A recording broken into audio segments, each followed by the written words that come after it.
Hi, I'm Dr. Jeff Matthews, a professor and chair of the Department of Surgery at the University of Chicago. I'm here to talk to you about wellness and how music impacts my career and my sense of professional balance. I can remember being interested in music for as long as I guess I can remember. I remember being attracted to spinning records when I was probably in first grade.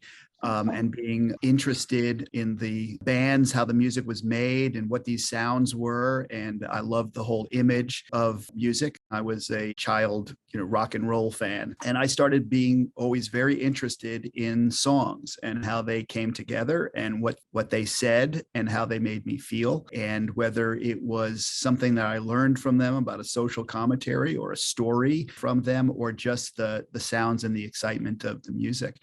I started playing guitar when I was maybe around 12 or 11 years old. I was self-taught. I got myself a Crosby, Stills and Nash song book, which had the pictures of the chords in it. And I learned how to play just by trying to figure it out. By the time I got to college, it was the time of punk rock, and there was a real DIY ethos there. So I DIY'd it and played in a bunch of punk rock bands and wrote most of the songs for the band. Then, career and life and all that sort of really started to overshadow that hobby. And while I never really lost touch with my love for music, definitely felt it was on the back burner. As the years went by in my mid 40s, I kind of went through a phase where I realized I didn't really need to keep my love for music or my interest in rock and roll like secret.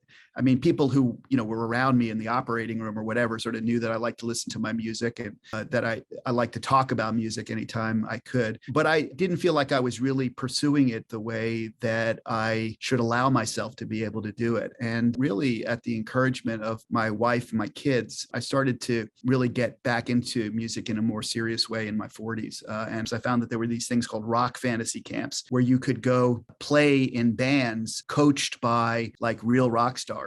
And so I started doing that in my late 40s. I was already department chair at this point at the University of Cincinnati. And I made some great friends there. And it increasingly gave me the courage to get back into songwriting and to do songwriting more seriously. So why do I, do the music? It still is the way that I sort of relax. It's definitely my creative outlet. And I think that it's important to find something that allows you to be creative. And that act of creating, I think, is a real wonderful way to nourish the soul. It's a wonderful way to create balance. It allows for introspection. It allows you, I think, your own healing space.